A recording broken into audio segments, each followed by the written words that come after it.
Gravando. Ok, bom, então vamos começar a aula de hoje fazendo uma pequena revisão. Nós estamos estudando a carta de João, né, o Evangelho de João, e no Evangelho de João ele tem um foco muito claro, ele tem um foco bem evidente, como todos os evangelhos, que é contar a vida de Jesus, né? Contar quem é Jesus, o que ele veio fazer, o que ele fez, né? Mostrar os milagres, mostrar o que Jesus ensinou, mostrar como Jesus andou e como é que foi a vida dele. Mas todos os evangelhos, deixa eu colocar a frase de outra forma, cada evangelho ele trata da vida de Jesus com um foco, com um aspecto específico. E cada um é para um público diferente. Então você tem Mateus falando para os hebreus, você tem Marcos falando para o... Desculpa, Mateus falando para os romanos, Marcos falando para os hebreus, o Lucas falando para os gregos, romanos, enfim, para o mundo inteiro. E João, ele fala para todo mundo, mas ele fala para todo mundo assim, universalmente, a linguagem do amor. Então, quando João escreve sobre Jesus, um ponto muito importante no Evangelho de João é o amor. É o amor de Jesus, é o amor que ele manifestava, que ele demonstrava, é o amor que Jesus apresentava em cada etapa da vida dele. Então, e o amor de Deus sobre nós e a misericórdia de Deus sobre nós também. Então, o foco de João, você vai ver que ele fala bastante sobre os milagres, mas ele fala também do lado humano de Jesus, mas nesse aspecto do humano amoroso. Então, ele menciona quando Jesus chora, ele menciona quando Jesus fica alegre, ele menciona, por exemplo, quando ele ressuscita Lázaro, ele menciona, né, que Jesus chorou pela tristeza, ele viu a tristeza dos outros e chorou. Então tem várias passagens que ele se alegra, enfim, tem várias passagens que ele trata esse aspecto humano, mas ele trata principalmente do aspecto divino, tanto que o começo de João, no primeiro capítulo, ele já fala que Jesus, ele estava lá na criação, na formação do mundo. Tá? E os evangelhos, todos eles, não contam a história completa, né? Não dá para mostrar tudo. O final de João, o último verso de João, a gente vai até ver hoje esse verso, mas ele fala assim, que se tudo que Jesus fez fosse contado, fosse escrito, que no mundo inteiro não iam caber os livros que escreveriam a respeito dele. Então Jesus fez muito mais do que o que está escrito. E os evangelhos foram escritos, isso também já está no finalzinho, já estou dando um spoiler do final da aula já. Os evangelhos eles foram escritos para que nós crescêssemos. Esse é o objetivo dos evangelhos. Todos eles, especialmente o de João. Ele foi escrito para que nós crescêssemos. Então ele não conta tudo, mas ele conta, digamos, os episódios mais legais. Aí eu quero, antes da gente entrar no próximo, no capítulo 13, eu quero só fazer algumas perguntas para a gente lembrar, né, o que a gente estudou e o que a gente já viu. Então vamos começar do começo. Com base no Evangelho de João, lembrando assim o que a gente já viu, o que a gente já estudou. Quem é Jesus? Tira o mudo do microfone e fala para mim, quem é Jesus?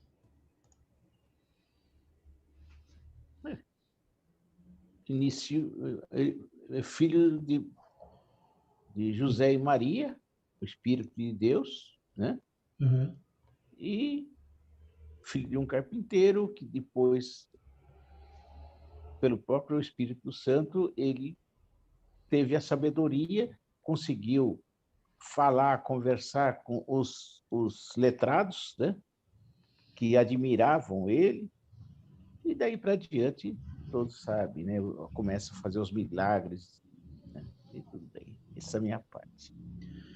Jesus ele era um homem normal? Uma pessoa normal?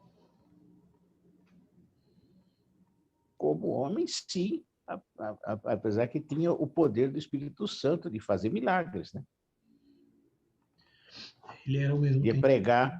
pregar, orar, né? E ele é também Deus, né? Então, o Evangelho ele já começa dizendo que no princípio, no princípio era o Verbo, e o Verbo estava com Deus, e o Verbo era Deus.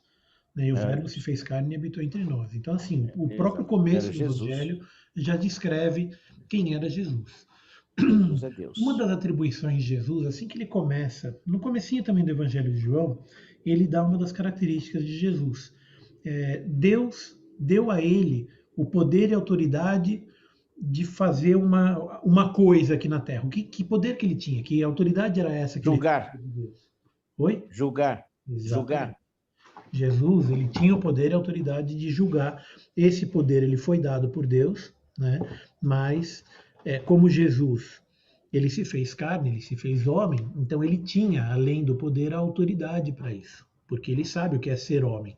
Então, para ele avaliar, ele julgar a humanidade, ele tinha ele recebeu essa autoridade, ele recebeu esse poder, né, de julgar o mundo. Mas aí a gente viu na última aula, o que ele fez com esse poder? Ele saiu julgando todo mundo e condenando todo mundo e mandando todo mundo para o inferno? Foi isso que ele fez?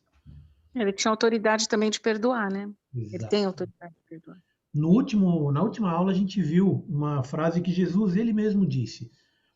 Vocês lembram o que era a respeito disso? Não lembro.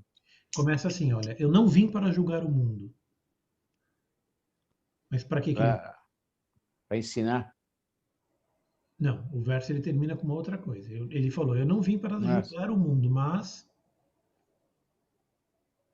para salvar o mundo. Salvar a humanidade. A humanidade, exatamente. Então, assim, mesmo tendo todo o poder e toda a autoridade, ele mesmo diz que esse poder que ele tem, essa autoridade que ele tem de julgar, que ele não veio para usar, não que não veio para usar, mas assim, que ele não veio para julgar no sentido de condenar todo mundo. Ele não veio para botar o dedo na cara e apontar o pecado. Ele veio para salvar. Tanto que quando tem aquela passagem da mulher adúltera, ele não bota o dedo na cara dela e fala, você é uma adúltera, joga pedra nela. Não, ele fala, não, peraí, quem aqui nunca pecou? Aí não jogaram pedra nela. Né? Então, assim, ele responde ao pecado, ele responde à falha com amor. Ele responde à falha com misericórdia. Então, ele responde a esse poder que ele tinha de julgar. E ele podia ter julgado e condenado ela ali na hora. Ela era uma pecadora, ela não estava arrependida, ela estava sendo apedrejada, ela era uma pecadora não arrependida. Ele podia ter condenado ela ali na hora. Né? E não fez isso. O que ele fez foi perdoar. O que ele fez foi agir com misericórdia, foi agir ele pegou esse poder, essa autoridade que ele tinha e agiu com humildade. Né? Então ele poderia ter feito muito pior do que ele fez, mas pelo contrário, ainda que ele pudesse e tivesse o direito, mesmo assim ele agiu com misericórdia, dando para a gente mais um exemplo de como a gente deve agir frente ao pecado. É uma sabedoria, né? Uma sabedoria. Usava da sabedoria. Ele sendo Deus, ele sendo o Criador, ele estando no início dos tempos junto de Deus, ele conhecia Deus, mesmo assim ele se fez homem para salvar a humanidade, para salvar a mim e a você. Então, ele dá uma aula também de humildade.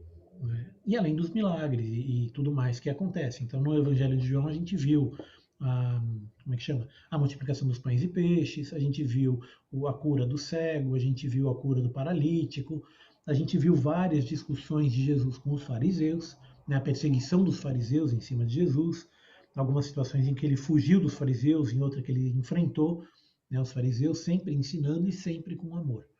E hoje a gente vai ver o finalzinho do Evangelho de João.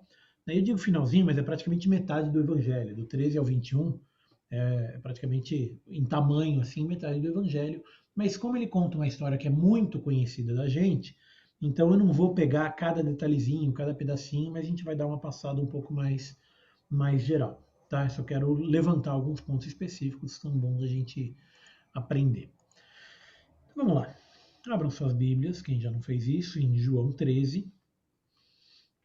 E aqui o comecinho do João 13, eu vou dar uma passada rápida. Isso aqui é um texto também que é muito conhecido, o que ele faz aqui também é muito conhecido e também é um exemplo de humildade, que é do 13:1 até o 13:11, quando Jesus lava o pé dos discípulos. Né? Então, isso era uma atividade, isso era uma atitude de um servo. Literalmente, um escravo fazia isso. Então, quando você chegava na casa de alguém, naquela época você não tinha tênis Nike com meia chique. Né? Lá o que você tinha era sandália de couro. Então, você enfrentava um dia caminhando por estrada de terra, imagina como é que não ficava o pé, né? Ficava aquele pé cascudo, feio, sujo, tudo cheio de terra, tudo. O pé do povo devia ficar uma coisa de louco, né? Para quem caminhava muito, para quem pegava estrada. Quando você chegava na casa de alguém, o pé devia ficar uma beleza, né? Então, Ele repreendeu os presentes lá que não fizeram isso que aquela senhora fez, né? Que ele não lavaram os pés dele. Ela que lavou os pés do Jesus e secou com os cabelos dela, né? não, esse do cabelo foi ontem. Foi ontem não, foi na última aula. Esse do Isso, cabelo foi quando ela jogou o perfume nos pés de isso. Jesus e o pessoal ficou horrorizado. Falou, mas peraí, como é que gasta? Inclusive o pastor falou ontem no culto, né? Ele mencionou essa passagem Foi. também, mas ele leu em Marcos, se eu não me engano. A mesma passagem. Eles acharam absurdo. Ela gastou 300 denários de perfume. Isso era muito dinheiro. No pé de É Jesus, verdade. na cabeça de Jesus. Jesus falou, não, peraí, deixa, isso aí fica para minha ressurreição. Né? Já tá perfumado já. Então, isso aí foi uma passagem anterior. Nesse caso aqui, ele está literalmente lavando o pé dos discípulos. Então, ele pega a Isso. bacia, né, a partir do, cadê, do 3, levantou-se da ceia, tirou a vestimenta de cima e, tomando uma toalha, cingiu-a com ela.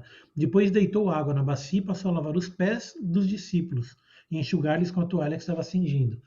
Então, quer dizer, Jesus ele pega uma toalha e uma bacia e começa a lavar o pé um por um.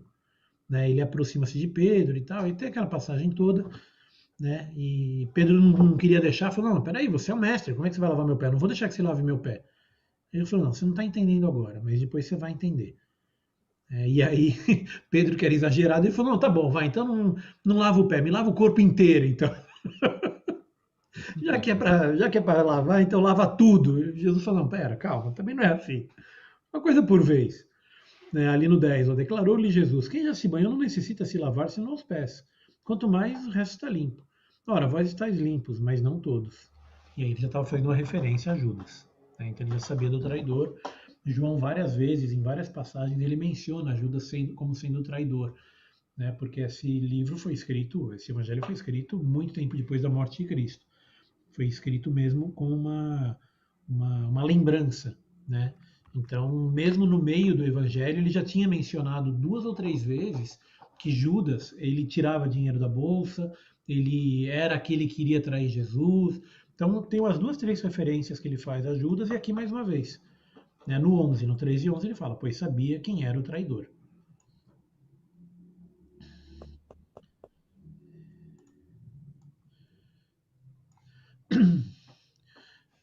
Bom, e aí ele dá uma lição de humildade. Então, ele explica, né, por que ele lava o pé, e ele fala que a gente tem que ser humilde.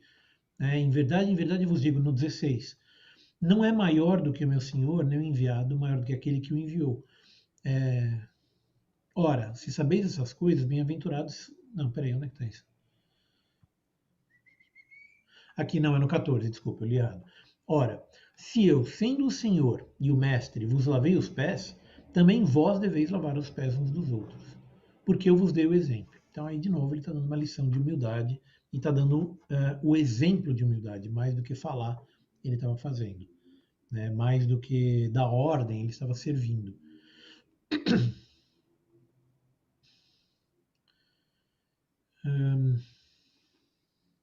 E aí ele repete, isso aqui também é uma frase que repete várias vezes ao longo de João. Né? João ele sempre enfatiza essa questão quando Jesus fala aqui no 20, em verdade vos digo, quem recebe aquele que eu enviar, a mim me recebe, e quem me recebe, recebe aquele que me enviou. Tá? Várias vezes, de várias formas diferentes, ele fala alguma coisa nesse sentido, de que aquele que receber a Jesus, recebe ao Pai. Aí ele fala, por exemplo, quem vê a mim, vê ao Pai. Então aquele que recebe, recebe o Pai. Ou então aquele que ouve a minha mensagem, está ouvindo a mensagem de Pai, porque a mensagem que eu estou falando é a mensagem do Pai. Então, muitas vezes, ao longo do Evangelho de João, ele enfatiza essa questão de que quem recebe a mim está recebendo ao Pai. E aquele que rejeita a mim está rejeitando ao Pai. Então, quem rejeita a Jesus está, na verdade, rejeitando ao próprio Deus.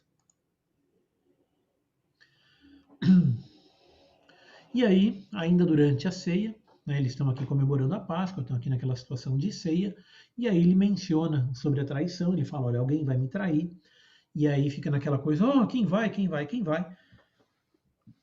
Aí Jesus disse para Judas, no 27, após o bocado, imediatamente entrou nele Satanás, em Judas, né? Então Jesus disse, o que pretendes fazer, faze depressa. Mas ninguém entendeu o que ele estava querendo dizer com isso. Eles achavam que Jesus tinha combinado com Judas de ir lá comprar algum material, comprar alguma comida, ou comprar alguma coisa, porque era Judas que levava a bolsa, né? Então eles achavam que Jesus estava dizendo, compra o que precisamos para a festa. Isso aqui está falando no 29. E lhe ordenara que desse alguma coisa aos pobres. Então Judas saiu e foi lá fazer o que ele tinha que fazer. E aí quando Judas saiu, Jesus dá um dos últimos ensinamentos que ele deu para os discípulos. E ele fala parecido com o que ele já tinha falado um pouco antes. Dá uma olhada, eu vou ler aqui o trecho inteiro, tá? Do 31 até o 35. Agora foi glorificado o Filho do Homem, e Deus foi glorificado nele. Se Deus foi glorificado nele, também Deus o glorificará nele mesmo, e glorificá-lo-á imediatamente. Ou seja, ele está falando, vou morrer. É agora, não vai demorar mais. Filhinhos, ainda por um pouco tempo estou convosco. Buscar-me-eis, e o que eu disse aos judeus também agora vos digo a vós outros: para onde eu vou, vós não podeis ir. Novo mandamento vos dou, que vos ameis uns aos outros, assim como eu vos amei. Que também vos ameis uns aos outros. Nisso conhecerão todos que sois meus discípulos, se tiveres amor uns aos outros. Então, esse é um dos últimos mandamentos que Jesus dá antes do julgamento e da crucificação. É uma das últimas coisas que ele fala. Então, eu já mencionei isso várias vezes, né? Que o último mandamento dele é ir por todo mundo e pregar o evangelho, mas isso foi depois dele ressuscitar.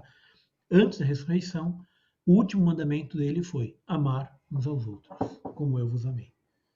Né? Então, você imagina, de tudo que ele falou, de tudo que ele fez, um pouco mais de 3 anos de ministério de Jesus, né? Todos os milagres, tudo que ele fez, ele resume dessa forma: ame ao outro, como eu vos amei. Ora, mas Jesus não é Deus? Ele é, não é? O amor de Deus tem limite? Não tem, né? Então, olha só a responsabilidade que ele dá pra gente. Quando ele diz, ame ao outro como eu vos amei, que vos ameis uns aos outros assim como eu vos amei, qual que é o limite do amor?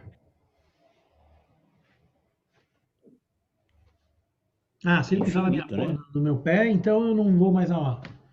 É assim? É infinito, né? Se ele puxar meu cabelo, então eu não vou mais amar. Se olhar torto pra mim, não vou mais amar. Não É é, né? infinito. Infinito. O amor é infinito. Porque ele diz, amais uns aos outros assim como eu vos amei. E Jesus é Deus. Então o amor que ele tem por nós é um amor que não tem fim, que não tem limite. E é esse amor que Renato, ele faça pelos qual outros. é, qual é a diferença desse versículo para o 34? Esse é o 34. Ah, Qual que você estava comparando? 34 com qual? o que você falou antes, eu tinha entendido que tinha um outro que ele fala mais ou menos isso, mas Ah, parece que o que o ele fala 30... mais ou menos isso é um pouquinho antes, que é no Isso, 19, mas que ele fala que aquele que me recebe, recebe ao Pai, porque foi o Pai que me enviou, e aqui no 20. Né? Mas o que eu estava falando é que esse aqui, igual do 20, é igual um outro que ele já tinha falado antes, de outras formas. Né? Quem ouve minha mensagem ouve o Pai, quem acredita em mim acredita no Pai. Então ele falou várias vezes coisas parecidas com isso. isso. Né? E aí o mandamento. Que ele diz que é um novo mandamento, né? Novo mandamento. Aí. Né? Na verdade, o novo mandamento ele só está dando uma ênfase, porque ele já tinha falado sobre isso no Sermão do Monte, por exemplo, e ele já tinha falado sobre isso quando os fariseus perguntam para ele qual que é o resumo da lei. Né? Como é que você resume a lei? Ele fala isso aí também. Ama ao Pai sobre todas as coisas e ao próximo como a si mesmo. Só que lá ele fala ao próximo como a si mesmo. E aqui ele diz: ama ao próximo, ame aos outros, assim como eu vos amei.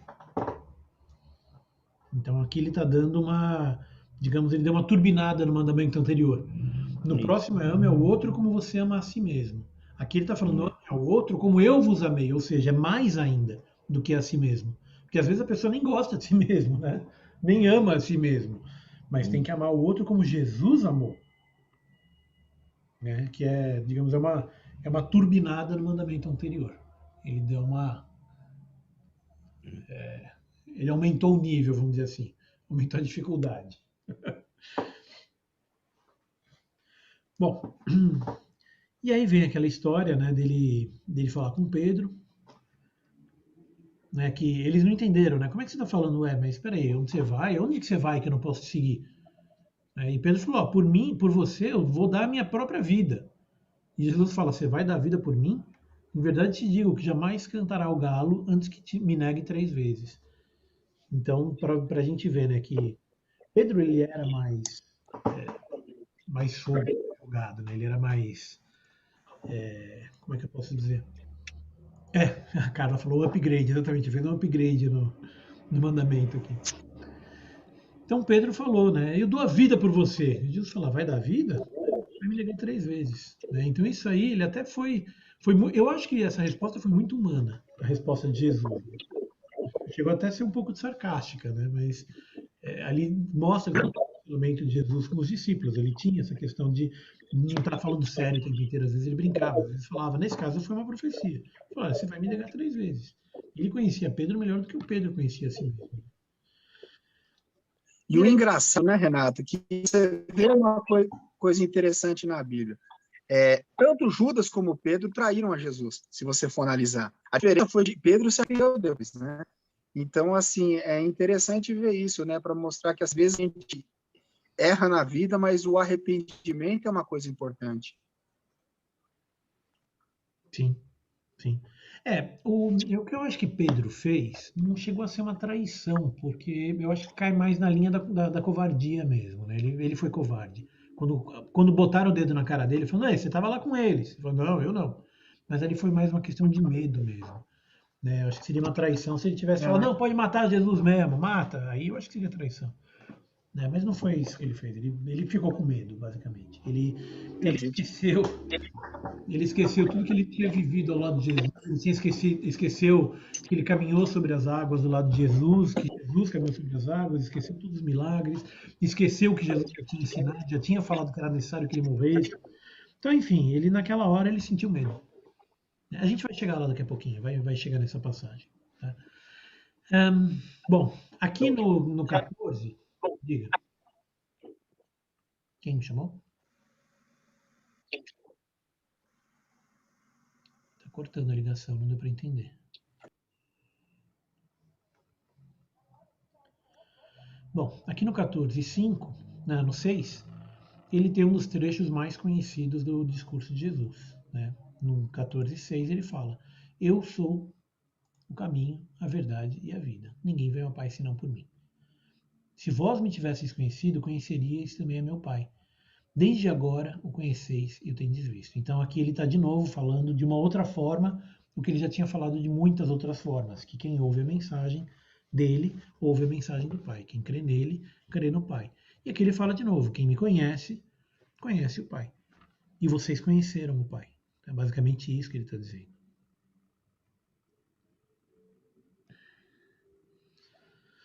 E aí ele dá uma bronca no Filipe, né? Que o Filipe falou, então mostra o Pai. Isso já é o suficiente. Aí Jesus vira para Filipe e fala, peraí, você está tanto tempo com a gente e você não conheceu ainda? Você ainda não viu o Pai? Né? Como assim você está falando mostra o Pai? Você não acha que eu estou no Pai, o Pai está em mim? E o que eu te digo, não estou dizendo por mim mesmo, mas o Pai que permanece em mim faz essas obras. Né? E, bom, enfim, ele dá uma bronca em Filipe e, ao mesmo tempo, ensinando. Né? E aí ele tem também aquele trecho também que é bem conhecido, e tudo quanto pedir, me dizem meu nome, isso farei. Isso farei, a fim de que o Pai seja glorificado no Filho. Se me pedires alguma coisa em meu nome, isso farei. Se me amais, guardareis os meus mandamentos. Então percebe que a gente gosta da parte do tudo que você pedir eu vou fazer, mas nem todo mundo lê o finalzinho, né? Se você me ama, guarda os meus mandamentos. Se você guarda os mandamentos, você não vai pedir nada que seja fora desse mandamento, porque você está guardando o mandamento. E aí sim ele vai fazer. Então você não vai pedir nada muito absurdo.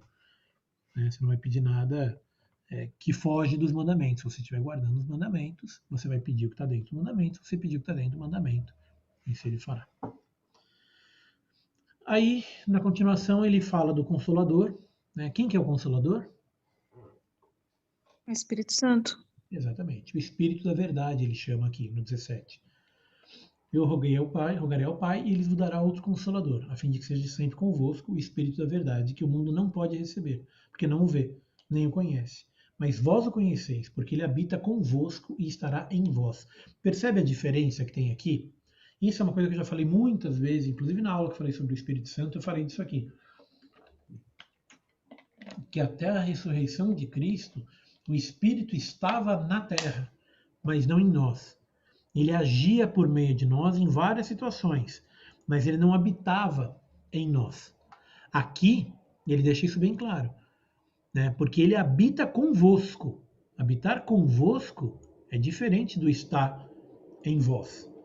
E aqui ele fala, né? Porque ele habita convosco e estará em vós. Aí sim. Então aqui ele já dá uma distinção, né? Já tem uma diferença entre estar por perto e estar junto, estar dentro, estar morando em, né? É diferente de com.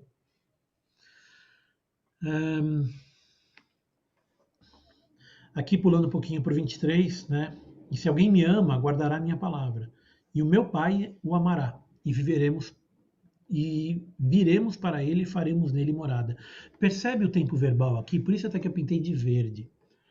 Percebe aqui o que ele diz? Olha, respondeu Jesus: se alguém me ama, eu, guardará minha palavra, eu, e o meu Pai o amará, Deus, e quem que vai vir? E viremos e faremos nele morada. É só o Espírito que vai habitar em nós?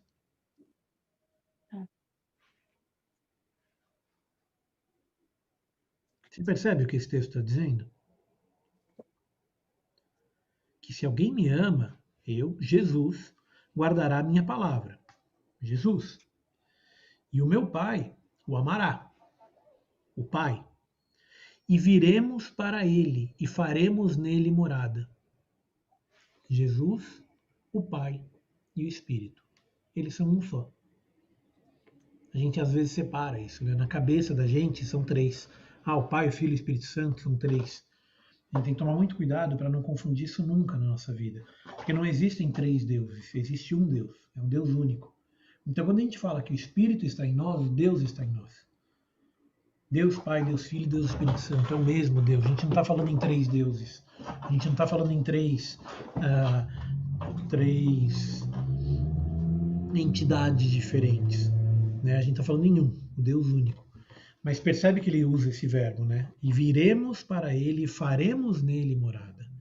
Nós faremos. Isso aqui, lá em Gênesis 1, ele usa esse mesmo tempo verbal. Lá em Gênesis 1, quando ele fala de criar o homem, ele fala criemos. Ele não fala vou criar, eu criarei. Não, ele fala nós criaremos. Elohim é o nome de Deus, e esse é um nome que no hebraico ele está no plural. Né? Ele não é um nome singular. Então, Deus, ele é três e ele é um. Esse é um mistério que a gente só vai saber quando estiver no céu, só vai entender quando estiver lá. Quem não me ama não guarda a minha palavra, e a palavra que estás ouvindo não é minha, mas do Pai que me enviou. Então, se você não ouve o que eu estou falando, o Pai também. Né? E aí, de novo, isso vos tenho dito, estando ainda convosco, mas o Consolador, o Espírito Santo, a quem o Pai enviará em meu nome, olha lá, de novo a Trindade. O Espírito Santo, que o Pai vai enviar em meu nome. Em nome de Jesus, o Pai vai enviar o Espírito Santo. De novo, os três juntos ali. Esse vos ensinará todas as coisas e vos fará lembrar tudo o que vos tenho dito. Esse trecho aqui a gente já até estudou sobre isso. Já falamos várias vezes, então vamos passar mais rápido aqui. Deixa eu ver. Aí, vocês lembram que ontem, na última aula, a gente falou sobre o príncipe? Está chegando o príncipe do mundo, o príncipe está vindo. Vocês lembram que a gente mencionou isso aí na última aula?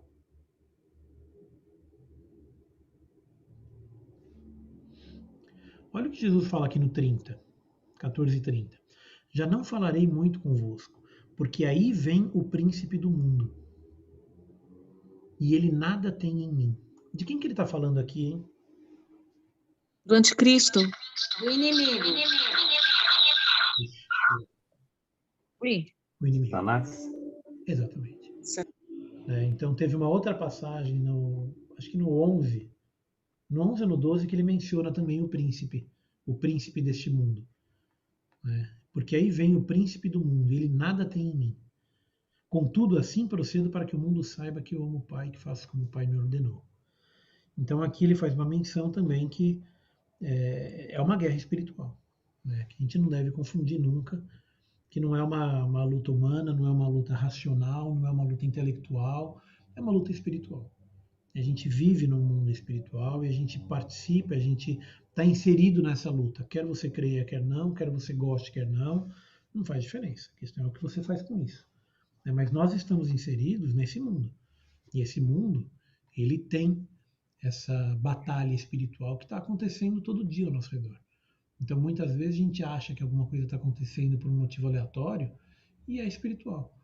Por isso que a gente tem que estar o tempo inteiro em oração, o tempo inteiro falando com Deus, o tempo inteiro intercedendo, porque se é espiritual, a gente tem que usar as armas espirituais.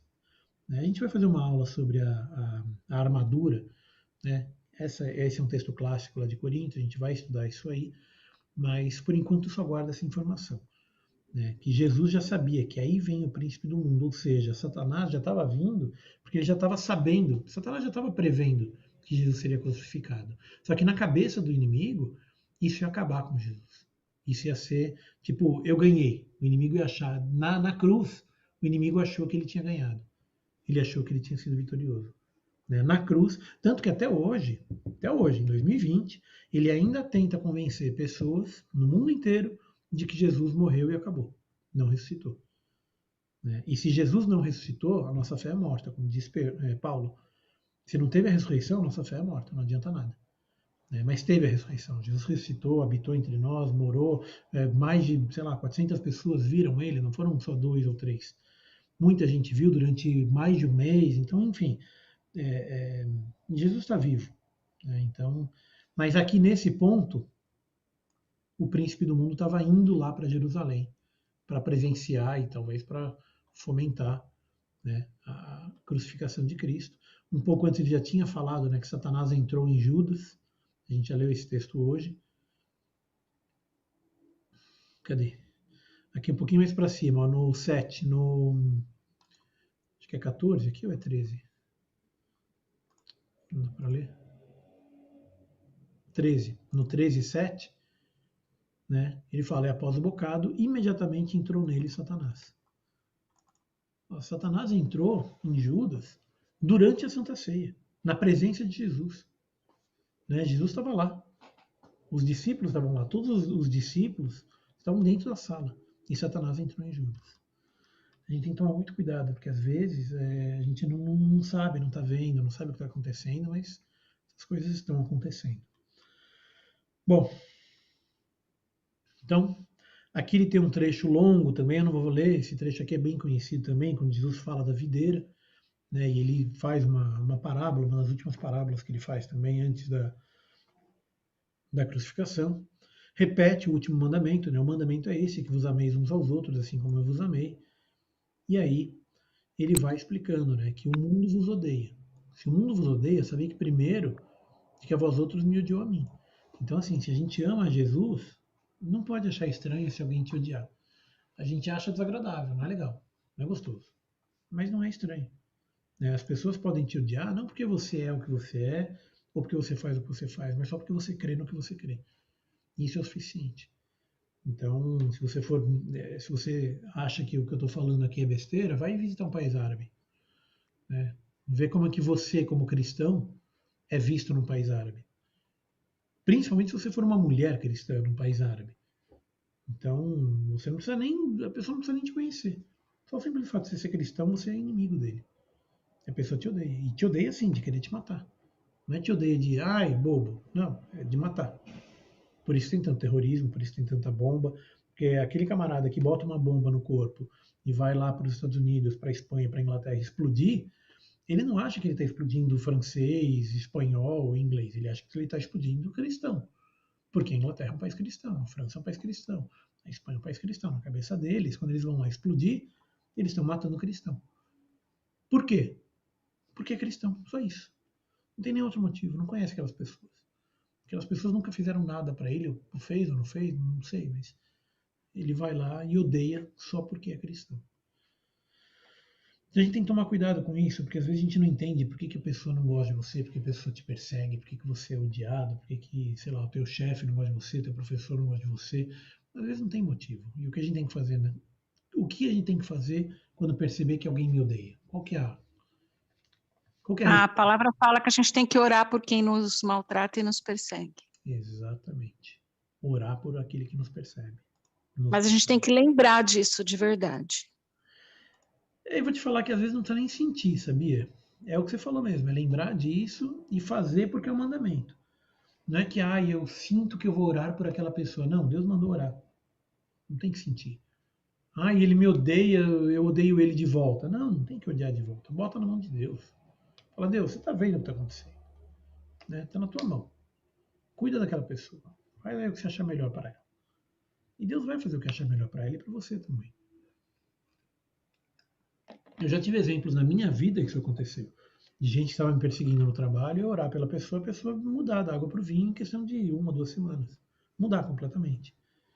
Então, e sem nenhum motivo, não é porque eu falei para a pessoa, porque eu fiz alguma coisa. Não, eu orei pela pessoa, a pessoa mudou. Não explico, eu não sei dizer como é que acontece. Eu sei que acontece. Então é orar pelos inimigos, é amar quem te odeia.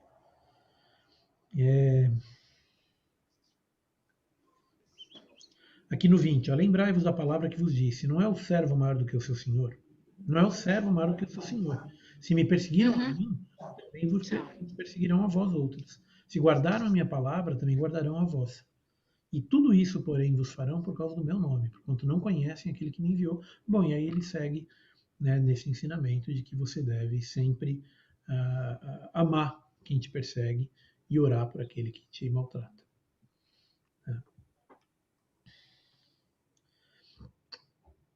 Aí ele fala sobre a missão do Consolador, então ele fala sobre o Espírito Santo. A gente já fez esse estudo aqui, quando eu falei do Espírito Santo, eu já mencionei esses versos, tanto que, até que isso aqui já estava grifado, e não foi nem hoje que eu grifei, isso aqui eu já tinha grifado da outra vez. Então aqui no 16:7 ele fala, mas eu vos digo a verdade, convém-vos que eu vá, porque se eu não for, o Consolador não virá. E se porém eu for, eu vou-lo enviarei. Quando ele vier, convencerá o mundo do pecado, da justiça e do juízo. Então, basicamente, a missão do Consolador é convencer o mundo do pecado, da justiça e do juízo. Então, primeiro você tem o Deus Pai, que ele mostra quem ele é, ele se revela no Antigo Testamento de muitas formas para muita gente durante muito tempo.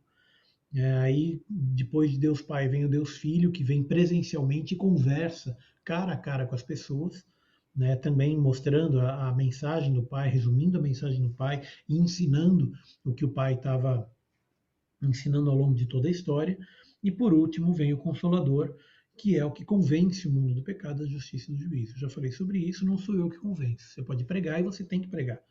Você pode evangelizar e você tem que evangelizar. Mas não é o que você diz que convence a pessoa, é o Espírito Santo que convence a pessoa. Você pode falar uma palavra e convencer a pessoa. Ou você pode ficar 2 horas e não convencer ninguém. Se você não estiver no Espírito, é o Espírito quem convence. Mas o que a gente tem que fazer é pregar. O que a gente tem que fazer é evangelizar. E isso é parte da missão do cristão. Isso é parte da missão de todo cristão.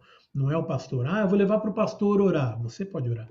Eu vou levar para o pastor pregar. É uma bênção, leva, mas você também tem que pregar. Isso não te exime do fato de que você tem que evangelizar. Tá? Você é cristão. Você deve evangelizar. Quem? Todo mundo. E aí no 13... ele diz, quando vier, porém, o Espírito da verdade, ele vos guiará em toda a verdade, porque não falará por si mesmo, mas dirá tudo o que tiver ouvido e vos anunciará as coisas que hão de vir. E me glorificará. Você lembra que agora, um pouquinho antes, ele já falou, que o Pai foi glorificado por meio de mim, e eu serei glorificado por meio do Pai.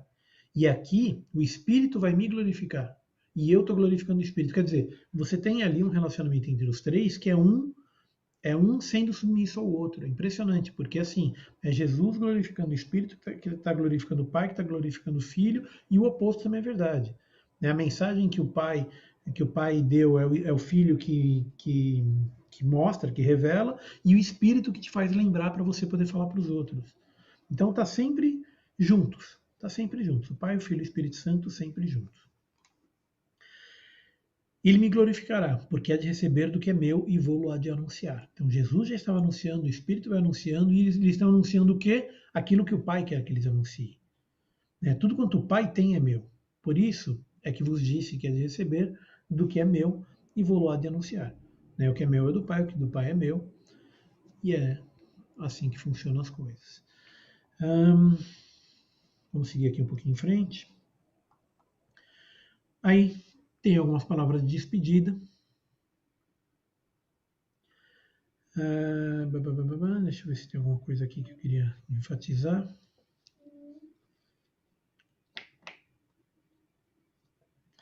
Aqui ele está falando que chegou a hora que vocês serão dispersos, né?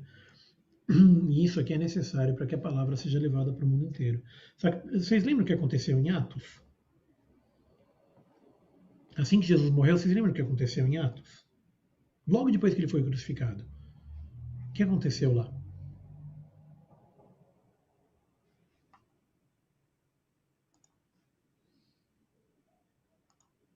Ninguém lembra o que aconteceu assim que Jesus foi crucificado? Rodrigo, você falou alguma coisa, mas você estava no mudo. Eu vi sua boca mexendo, Rodrigo. Perseguição, né? Foram embora, né? Na verdade, né? Eles fugiram, na verdade, quando foi crucificado. Só ficou um apóstolo, se eu não me engano. Acho que foi o André, né? Não sei. Então, mas e os outros acho que fugiram. Onde que o Espírito Santo encontrou eles? Onde eles estavam? Em Atos 1:8, na verdade. Aí eu não estou lembrando. Estavam no salão reunidos, né? Estavam no salão reunidos. Eles se fecharam, eles se esconderam. Então, Jesus ele falou muitas vezes: ide para todo mundo pregar o evangelho, vai pelo mundo pregar o evangelho, sai e vai pregar o evangelho. Aí Jesus morre, o que aconteceu? Se fecharam em Jerusalém. Aí eles começaram a pregar. Pedro começou a pregar, Filipe começou a pregar. Então tem aquelas ações lá de Pedro, de Filipe, de alguns outros discípulos, mas em Jerusalém, na região de Jerusalém. Deus precisou chamar Paulo lá do outro lado do mundo para poder levar a palavra para o outro lado do mundo. Né? Porque até então eles estavam fechados em Jerusalém, tanto que fizeram uma igreja em Jerusalém e ficaram lá. Muitos discípulos ficaram lá em Jerusalém. Né? Só depois de um tempo que eles começaram a sair por todo mundo, começaram a espalhar a palavra. E Jesus fala, já é a chegada, e eis que serei dispersos, cada um para sua casa, me deixará só, e vai embora, vai cada um para o canto. Né? Bom, e aí ele se despede com uma passagem clássica que todo mundo conhece. No mundo passais aflições, mas tem de bom ânimo, eu venci o mundo. E aí isso aqui é o que ele fala antes de ir para a cruz.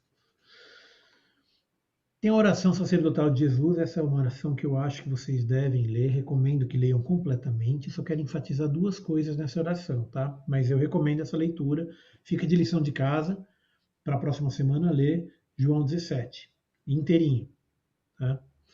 Mas eu quero enfatizar algumas coisas aqui. Primeiro, ele fala qual que é a vida eterna. A vida eterna é essa, que te conheçam a ti, o único Deus verdadeiro, e a Jesus Cristo a quem enviaste. Eu te glorificarei na terra, consumado a obra que me confiaste, agora glorifica-me, ó Pai, contigo mesmo, com a glória que eu tive junto de ti. Então aqui de novo ele está contando do que aconteceu antes da criação do mundo. Ele estava com Deus, né? E ele ajudou a Deus, ele estava lá junto durante a criação do mundo. E aí ele veio por uma missão que Deus deu, ele cumpriu essa missão, então a oração ele vai nessa linha. Ele ora pelos discípulos, e ele ora por todos aqueles que creem, que creram na palavra, ele ora por aqueles que vão crer na palavra, inclusive por mim, por você. Ele está orando por todas as pessoas que creram e os que vão crer. Tá? E aí ele continua. Cadê? No 14. E lhes tendo dado a tua palavra, o mundo os odiou, porque eles não são do mundo, como também eu não sou. Tá? Então aqui ele reforça a questão do que o mundo vai te odiar. Se você crê em Jesus, você vai ser odiado, não tem jeito. Obviamente que dentro da igreja, dentro dos santos, você será amado. Então você tem essa compensação também. Mas no mundo, o mundo não vai aceitar. Mas a gente não tem que se preocupar com isso também, porque a gente não é desse mundo. Eles não são do mundo, como eu também não sou. Santifica-os na verdade, a tua palavra é a verdade. Bom, e aí ele vai nessa linha, né? E aí, de novo, ele fala aqui, ó, porque me amaste antes da fundação do mundo. Então, lá em cima, ele já falou que estava com Deus Pai. Aqui ele fala, me amaste antes da fundação do mundo. Ele falou da glória, né? De ele Deus está sendo glorificado e glorificando ao próprio Filho. Tá? Isso aqui é uma oração que Jesus faz lá no Getsemane. E aí vem aquela passagem toda. Essa aqui eu vou passar mais ou menos batida, porque a gente já conhece bem esse trecho, esse texto. Tá? Do 18 até o 20, 20 e pouco, a gente já conhece bastante. Então, eu não vou entrar muito no detalhe. Tá? Mas, basicamente, ele está no Getsemane, Judas chega, dá um beijo no rosto, entrega a Jesus, ele é levado preso, não revida, não reage. Mas percebam, olha só que curioso. Aqui no 6, no 18:6, no 5 perguntam, né? A quem buscais? E responderam, a Jesus o Nazareno. Então Jesus diz, sou eu. Só que aí, acho que eles não entenderam direito qual que era a história, quem que era Jesus, ou não ouviram, eu não sei qual foi a história. Mas Jesus teve que dizer de novo, né? Quando, pois, Jesus lhes disse, sou eu, recuaram e caíram por terra. Então, percebam que Jesus, quando ele não foi forçado. Ele foi voluntário. Com uma palavra, eu sou. Duas, né? Em português são duas. No grego, no original grego, é eimi. Eimi é uma palavra só. Mas, enfim, eu sou. Eles recuaram e caíram por terra. Com uma palavra que Jesus disse. Olha o poder dele, só de falar. Tinha um grupo de soldados e mais sabe Deus quanta gente ali em volta. Eles recuaram e caíram por terra. Só de falar. É quase um... Quem gosta de história em quadrinho, quase um Kamehameha. Conhece aquele negócio lá que ele joga, uá! E todo mundo voa para trás? Foi mais ou menos assim. Quando Jesus falou, eu sou, eles caíram para trás. Uma palavra. Então, assim, nada que eles pudessem ter feito poderia ter levado Jesus se Jesus não quisesse. Nada. Não é que Jesus foi feito prisioneiro, não. Ele foi voluntariamente. Ele foi levado, mas ele foi levado porque ele quis ir. Não tinha nada que eles pudessem ter feito para levar Jesus. Se com uma palavra ele fez isso, imagina se Jesus realmente quisesse, por exemplo, fugir dali. Né? Quantas vezes ao longo de João a gente vê que Jesus desapareceu do meio deles? Estava todo mundo perseguindo Jesus, todo mundo em cima de Jesus, aí do nada, cadê Jesus? Sumiu. Não tem mais Jesus. Fugiu. Então, assim, se ele quisesse ter escapado, ele teria escapado. Então, quando ele foi para a cruz, foi um sacrifício voluntário. É um sacrifício que ele fez pela humanidade porque ele quis. Ele voluntariamente ele foi para a cruz. Bom, depois que caiu todo mundo por terra, Jesus pergunta de novo, quem que vocês estão procurando? Eles responderam, Jesus, Nazareno. Então ele disse, já te disse que sou eu. Se é a mim, pois, que buscas, deixai aí nesses. Porque eles estavam querendo pegar todo mundo. Imagino que eles estavam querendo prender os discípulos e todo mundo. Bom, resumo da história, levaram Jesus, né? E ele foi primeiro para Anás. O Anás, ele era sogro de Caifás. Caifás era o sumo sacerdote. Então levou, eles possivelmente moravam juntos, moravam na mesma casa, tinha lá alguma coisa que eles levaram primeiro para Anás. Como já era tarde da noite, acho que eles não quiseram acordar Caifás. Então levaram primeiro para Anás, Anás deve ter acordado Caifás, eles interrogaram a Jesus, e aqui tem a primeira vez que Pedro nega a Jesus. Eles reconheceram Pedro ali junto, possivelmente os outros discípulos, aqui não menciona, mas eles possivelmente saíram cada um para um canto. Quando Jesus foi preso, eles sumiram, fugiu cada um para o seu canto, mas Pedro foi seguindo, acho que ele queria ver o que estava acontecendo, queria acompanhar Jesus e foi junto. E quando ele foi reconhecido, aqui no 17, então a criada encarregada da porta perguntou a Pedro, não és tu também um dos discípulos desse homem? Não sou, respondeu ele. Primeira negação. Bom, aí ele ficou por ali. Anás interroga Jesus, né, e pergunta, mas e aí, né? Qual que é Ele interrogou Jesus a respeito da doutrina, a respeito dos discípulos, e Jesus ele fala muito claramente, ele fala, gente, eu estou falando francamente ao mundo, eu ensinei continuamente, tanto na sinagoga, como no templo, como onde todos os judeus foram, onde todo lugar que a gente foi eu ensinava, e eu nunca disse nada em oculto, não estava escondendo nada, estava falando publicamente tudo. Por que você está perguntando para mim o que eu falo? Né? Pergunta para os que ouviram. Você está perguntando para mim o que eu estou falando? Já falei. Você não ouviu? Vai lá no YouTube, que deve estar gravado lá os 3 anos de ministério de Jesus. Está lá, está tudo gravado. Vai lá procurar. Né? Pergunta aí para quem ouviu. Não vai ficar perguntando para mim. Bom, mas ali é um jogo de carta marcada, não tinha nada que Jesus pudesse falar, ele já sabia disso também, então não adiantava ele responder nada. Simplesmente segue a vida. E aí vem a segunda negação. Logo depois de ele ser interrogado por Anás, lá estava Simão Pedro, aquentando-se, e perguntaram: pois és tu porventura um dos discípulos dele? E ele negou e disse: não sou. Segunda negação. E aí um dos servos do sumo sacerdote, parente daquele a quem Pedro tinha decepado a orelha, perguntou: não te vi no jardim com ele? E de novo Pedro negou. E no mesmo instante cantou o galo. Ou seja, devia estar clareando o dia nesse horário. Negou 3 vezes e desapareceu. Saiu envergonhado. Bom, e aí vem a passagem que ele vai para Pilatos, aí Pilatos interroga e fala: olha, não vi nada de errado que esse cara fez. Não tem nada. Né? Aqui pulando aqui para o 38, finalzinho do 38, ele fala: eu não acho nele crime algum. É costume entre vós que eu vos solte alguém por ocasião da Páscoa. Quereis, pois, vós que eu vos solte o rei dos judeus? Então gritaram todos novamente, não esse, mas a Barrabás. Só lembrando que Barrabás era um rebelde, assassino, terrorista, o que hoje poderia ser chamado de terrorista, né? Na época era só rebelde mesmo. Né? E aqui ele classifica Barrabás como salteador, ladrão, quer dizer, gente boa, garoto. É a mesma coisa que fala: olha, tá aqui Jesus e tá aqui o... como é que chama aquele maluco lá que eles ficaram 15 dias perseguindo? O Lázaro. Tá aqui Jesus, tá aqui o Lázaro. Quem vocês querem que eu solte? Ah, solta o Lázaro. Foi mais ou menos nesse nível, assim, o que eles fizeram aqui, o que os judeus fizeram aqui. Bom, e aí vem a passagem toda, que ele foi assaltado, fizeram a coroa de espinhos, botaram na cabeça dele a coroa, né, escreveram que ele era o rei do judeu, e... cadê? Aqui no Pilatos, no 5. Pilatos disse: está aqui o homem. Ao verem-no os principais sacerdotes e seus guardas, gritaram: crucifica-o. E disse-lhes Pilatos: tomam vós outros e crucificam, porque eu não acho nele crime algum.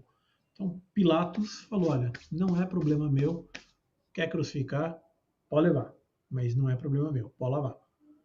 Né? Lavo minhas mãos.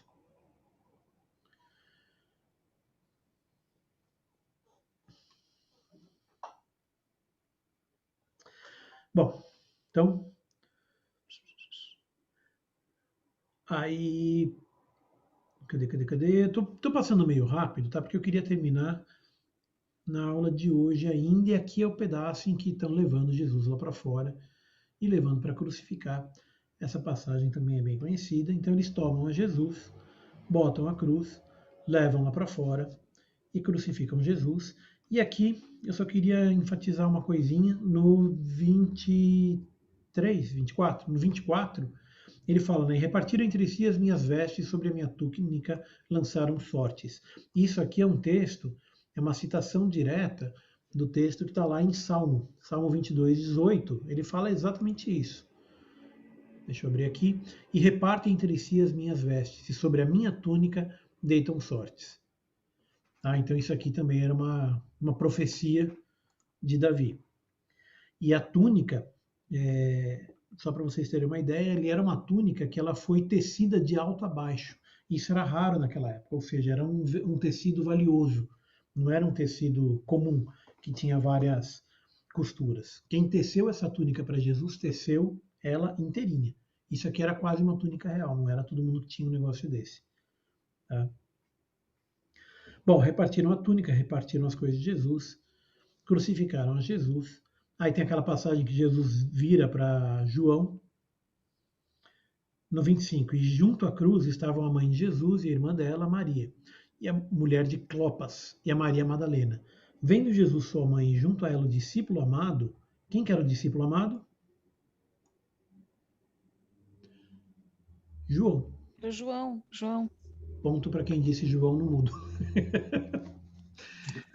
João é o próprio autor do livro. Tinha Maria naquele tempo, não, olha só. Estava lá Maria, mãe de Jesus, Maria, mulher de Cleopas, e Maria Madalena. Caramba. Pois é, era um nome bastante comum até hoje, né? Acho que em português, no mundo português, Portugal, Brasil e todos os países falantes de português, é o nome mais comum até hoje. E João, Maria. Hã? Oi? É Maria, É, em Portugal. Maria e João. João e Maria são os dois nomes mais comuns que tem no idioma português. A Ana também é comum pra caramba, né? Mas não está em primeiro lugar. Em primeiro lugar é Maria. A Ana está em segundo. É. Então, a Ana defendendo o nome dela. Bom, e aí ele disse, mulher, eis aí o teu filho, e depois disse ao discípulo, eis aí a tua mãe. Ou seja, ele está falando, cuida dela. Né? Então, basicamente, ele não deixou Maria abandonada. No final, quando, pois, Jesus tomou o vinagre, disse, está consumado. A questão do vinagre também era uma profecia. Né? Isso também foi previsto lá em Salmo 69, 21. Por alimento me deram fel, e na minha sede me deram a beber vinagre. Isso aqui também foi uma citação uma profecia cumprida na morte de Cristo. Quando eles desconfiaram que Jesus já estava morto, um dos soldados abriu o lado com uma lança, isso também foi profetizado, né? E isso tem uma questão aí também que acho que já foi muitas vezes falado, mas só para reforçar, não quebraram nenhum osso dele. Quando o sujeito ele demorava muito tempo para morrer na cruz, eles quebravam as pernas do cara, para o peso, para não segurar mais na perna, né? Para o peso do corpo terminar de matar ele e morrer de uma vez. Mas no caso de Jesus, eles viram que já estava morto, perfuraram ele com uma lança e logo saiu sangue e água. Eu não vou entrar no detalhe do sangue e da água. O Everton, uma vez, ele pregou sobre isso, ele deu detalhes, né, sobre essa questão do sangue, da água e tal. Mas, em resumo, a pessoa que está crucificada, ela morre. Uma das coisas que causa a morte dela é sufocamento.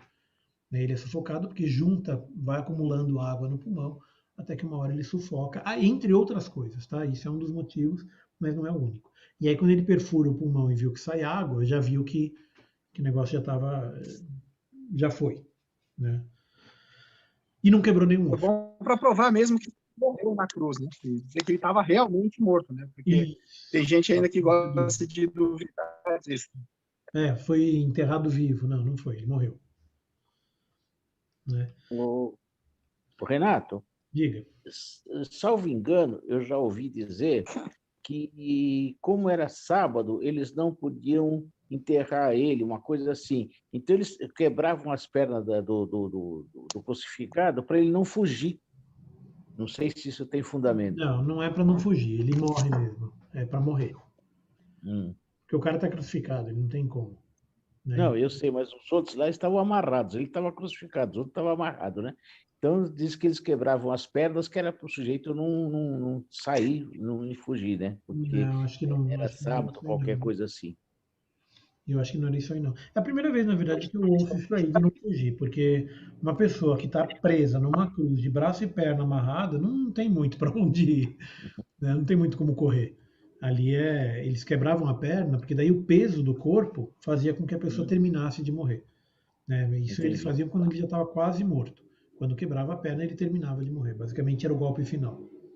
Né? Mas no caso de Jesus, quando eles perfuraram o pulmão e viu que saiu água, viu que já estava morto, então não tinha mais o que fazer ali. Não precisava mais quebrar a perna. Bom, aí levaram, enterraram, prepararam o túmulo, depositaram, né, envolveram ele nos panos, lembrando que ele já tinha sido ungido há pouco tempo, então ele já estava todo ungido com os olhos, né, e foi enterrado. E aí veio a ressurreição. Tá?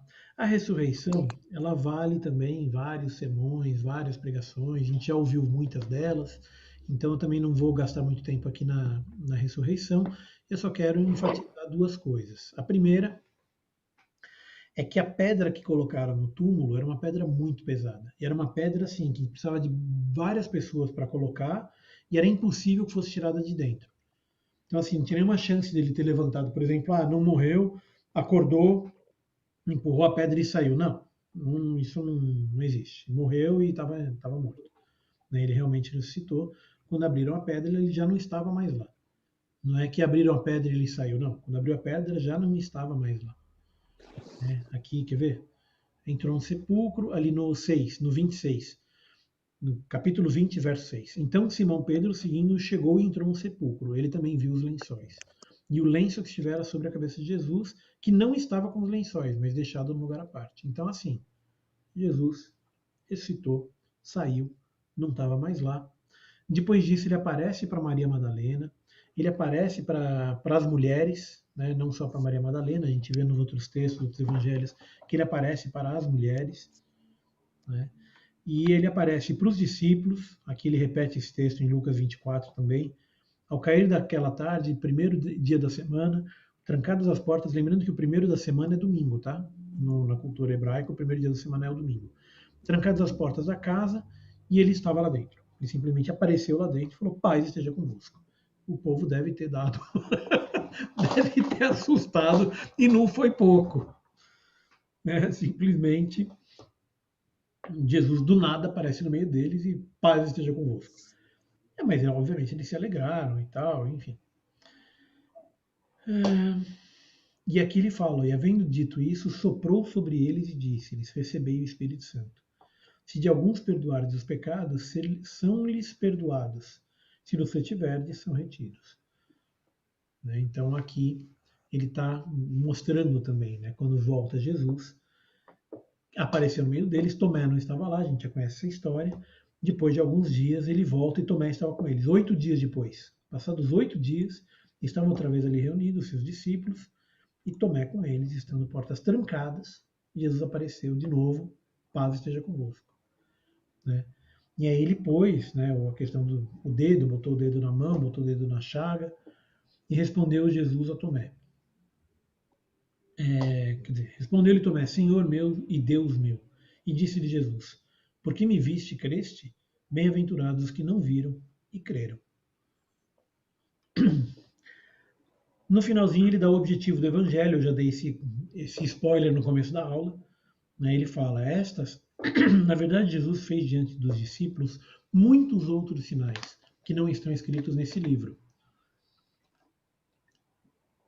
Estes, porém, foram registrados para que creiais que Jesus é o Cristo, o Filho de Deus, e para que, crendo, tenhais vida em seu nome. Então tá aí o objetivo desse evangelho e dos outros também.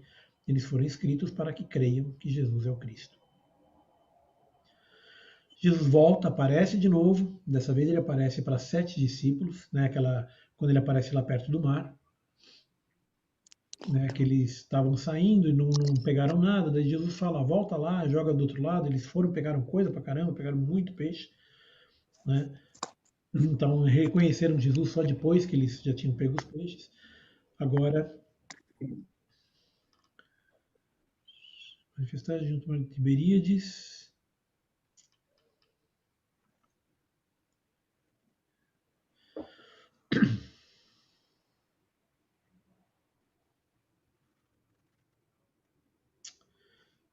Cadê? Devia ter grifado esse trechinho final. Aqui, ó, achei. A partir do 19, um pouquinho antes, né? Ele estava falando com Pedro, né? Aí ele fala para Pedro o tipo de morte que Pedro teria, né? Depois de falar assim, disse: segue-me. Então Pedro, eu estou lendo a partir do 20, tá? Então Pedro, voltando-se, viu que também ia seguindo o discípulo a quem Jesus amava, o qual nascia e se reclinara sobre o peito de Jesus. E perguntara: Senhor, quem é o traidor? Vendo, pois, Pedro, perguntou a Jesus: e quanto a este? E respondeu-lhe Jesus: se eu quero que ele permaneça até que eu venha, que te importa? Quanto a ti, segue-me. Então se tornou corrente entre os irmãos o dito de que aquele discípulo não morreria. Ora, Jesus não dissera que tal discípulo não morreria, mas se eu quero que ele permaneça até que eu venha, que te importa? Então, assim, a ideia aqui é que Jesus ele estava falando com Pedro, e Pedro, depois de tendo visto tudo que ele viu, depois de tendo ouvido tudo que ele ouviu, depois de ter ouvido Jesus falando: apacenta minhas ovelhas, se tu me amas, apacenta minhas ovelhas, 3 vezes, Pedro ainda estava preocupado com os outros. Mesmo depois disso tudo, em vez de ele falar: bom, tá bom, entendi, então vamos lá, vou apacentar as ovelhas. Não, ele parou e olhou para o outro, falou: e aquele lá? Né? Já que eu vou ter que apacentar as tuas ovelhas, o que vai fazer daquele ali? Não dá para ser mais humano do que Pedro. Né? Pedro é tão humano quanto possível. Bom, E este é o discípulo que dá testemunho a respeito dessas coisas, que as escreveu e sabendo que seu testemunho é verdadeiro. E aí, de novo, ele repete: há, porém, muitas outras coisas que Jesus fez, se todas elas fossem relatadas uma por uma, creio eu que nem no mundo inteiro caberiam os livros que seriam escritos. E aí terminamos o Evangelho de João. Esse é um evangelho que ele lido sozinho, ele não dá muita noção de tempo, né? Quando eu comecei o estudo de João, eu falei sobre isso. Que ele não dá muita ideia de quanto tempo leva cada coisa, quanto tempo leva para ir, para voltar, ou quanto tempo levou o ministério. Não tem muito essa questão do tempo. Ele simplesmente conta.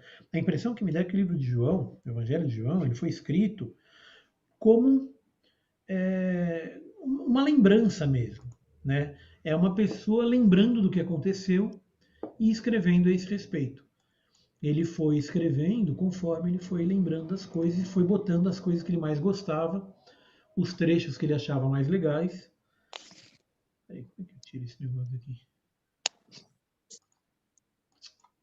Aqui. Pronto. Aí. Então, ele foi escrevendo as coisas que mais marcaram, sem se preocupar muito com a historicidade, com a sequência, com a ordem. Se a gente pega, por exemplo, o Evangelho de Lucas, a gente vai ter essa sequência. Então, para quem gosta de ter uma coisa organizada, ordenada, etc., vai em Lucas. Você pega Lucas, você vai conhecendo todos os episódios numa sequência lógica. Se você estiver preocupado mais em saber o que Jesus fez, vai em João. Em João ele vai contando as passagens principais, não todas, mas ele conta as principais.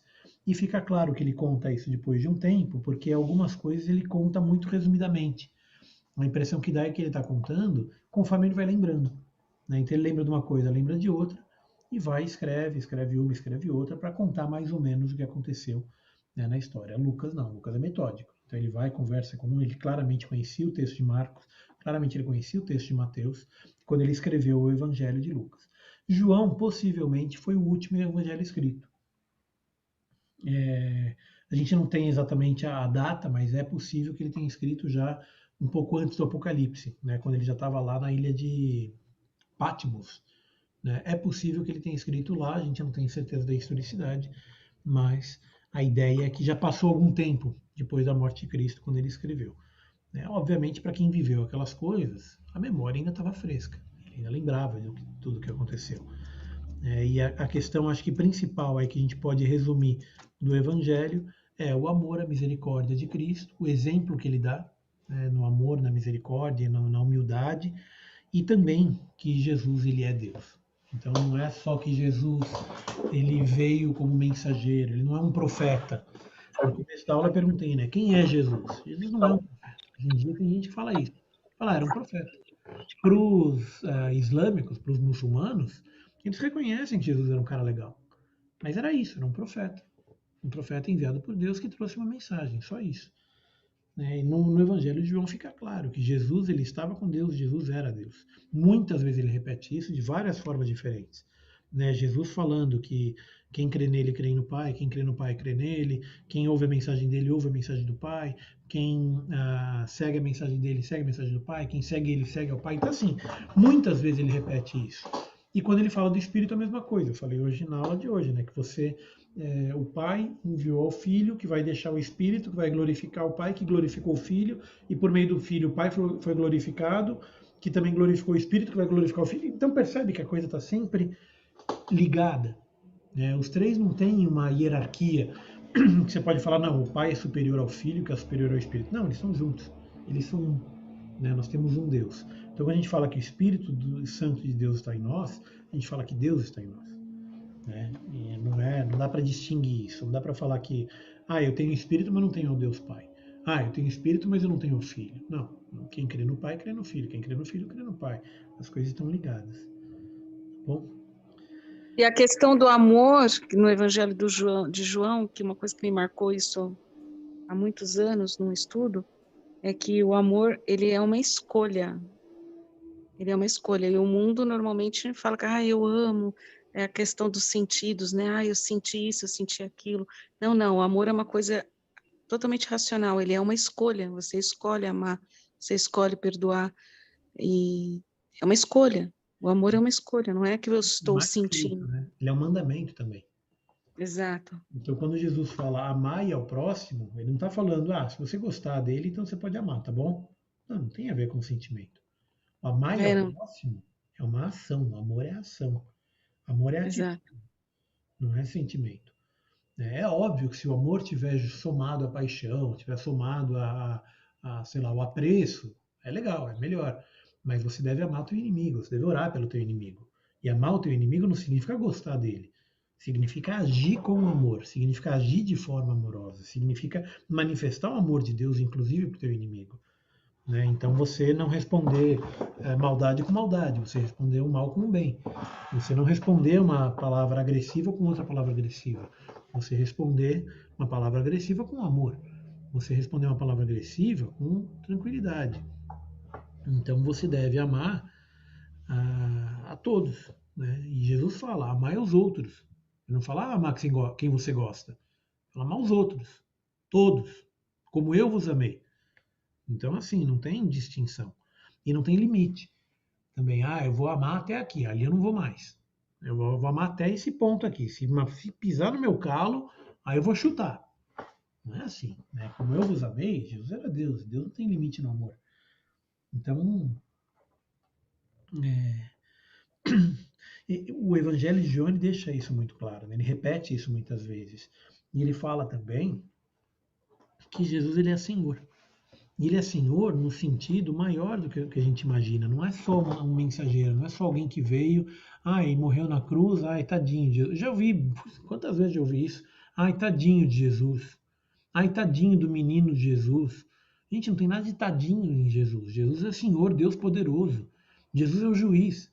Não tem tadinho no juiz. Não tem tadinho no que tem autoridade sobre os céus e a terra. Quem tem autoridade sobre o príncipe dessa terra, sobre o príncipe desse mundo. Jesus é rei, não é príncipe.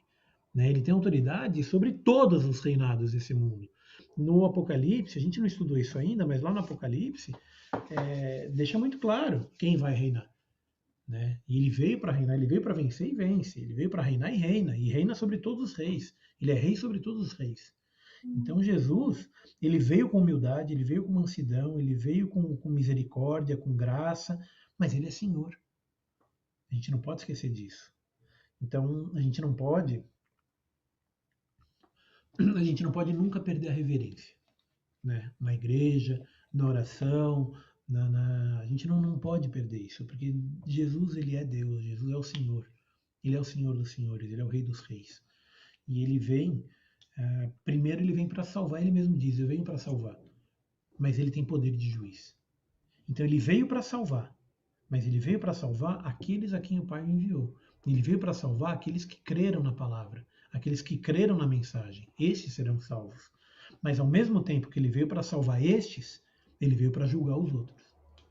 Então quem não creu, quem não segue, quem não entendeu, quem não concorda, vai ser julgado. Aqueles que creram não vão passar pelo julgamento. Então não é nenhuma questão de julgar e ser absolvido. Não, não passa pelo julgamento. A gente vê isso nos outros livros. Em João ele começa a elaborar essa ideia, né? Paulo ele explica isso com um pouco mais de detalhe, mas a gente vê que Jesus ele tem o poder de juiz e que ele vai julgar aquele que não ouviu e que não seguiu. Ele tem poder para isso. Tá? E julgar não significa que vai absolver ou que vai condenar. É ele que vai julgar. É ele que sabe. Então é por isso que eu digo, já disse isso várias vezes, né? Eu falei, é Deus que sabe. Né? E tal pessoa foi salva? Não sei. É Deus que sabe. É ele que vai. No último dia, é ele que vai determinar quem vai e quem não vai. Quem vai ser salvo e quem não vai ser salvo. É pelas obras, não por obras, mas para que ninguém se glorie. Então, assim, você não vai ser salvo por obras. Mas é ele quem vai julgar. É ele quem vai dizer quem vai ser salvo e quem não vai ser salvo. Agora, existe uma dificuldade muito grande se você não creu, se você não seguiu, se você não amou, se você não amou o próximo, se você... Quando Jesus fala sobre o reino de Deus, ele fala que o reino de Deus é amar. Então, se você ama o próximo, você está seguindo o reino de Deus. Percebe? Eu estou entrando aqui numa matéria de salvação, e é um outro tema que eu não vou entrar na aula de hoje, mas eu só queria deixar isso claro, né? Que Jesus, ele é Deus poderoso. Ele tem a humildade, ele tem a misericórdia, ele tem a graça, mas ele é Deus poderoso. E a gente não pode nunca esquecer isso. né? Jesus, ele é Deus Todo-Poderoso. E é ele quem julga. Com isso, encerramos o Evangelho de João. Na próxima aula, possivelmente, a gente vai ver algum tema doutrinário novamente. Tá? Eu já falei que a gente ia ver sobre isso, a gente já viu sobre os dons. E hoje, na aula de hoje, eu comentei rapidamente sobre a armadura, sobre dons, sobre a batalha espiritual, falei muito por alto, mas depois eu fiquei pensando, falei, isso é um tema bom. Eu acho que a gente pode falar sobre isso na próxima aula. O que vocês acham? A gente entrar nesse tema de batalha espiritual e armadura espiritual. Acho bem interessante mesmo. Esse é um tema legal. E esse é um tema que não começa só em Coríntios. Não. Coríntios ele elabora isso de uma forma bem clara. Mas esse tema começa em Gênesis. Então vamos fazer um passeio pela Bíblia na próxima aula, tá? Que nem quando a gente fez sobre os dons, vamos passear pela Bíblia. Bom, mas por hoje, em relação a João, alguém quer fazer um comentário adicional antes de a gente encerrar a aula? A gente já passou um pouquinho do tempo.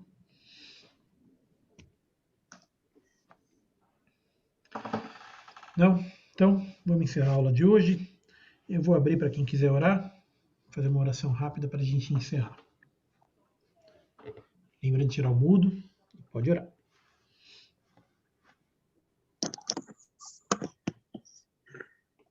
Pai Santo, Pai querido, queremos te agradecer por esta oportunidade, Pai, de estar aprendendo, Senhor, da Tua palavra, Pai. Ó Deus, obrigado, Senhor, porque, como diz a Tua palavra, Senhor, não fostes nós que escolhemos, mas o Senhor escolheu a nós, ó Pai, e graças te damos por isto, Senhor. Abençoa a vida do Renato, cuida dele, Senhor, cuida da família dele, da casa, dá sabedoria e inteligência, Senhor, teu filho. Cuida, Pai, do teu filho, Senhor, e dos seus familiares, Pai. Abençoa os demais membros, Senhor, que esteve nesta reunião. Guarda-nos, Senhor, dá, Senhor, ensinamento às nossas vidas, ó Pai. Agradecemos por esta oportunidade, cuida de nós e eu te agradeço no nome santo de Jesus Cristo, Pai. Amém. Amém. Amém. Amém. Deus abençoe a todos. Senhor, Deus abençoe. Pai do Senhor. Paz.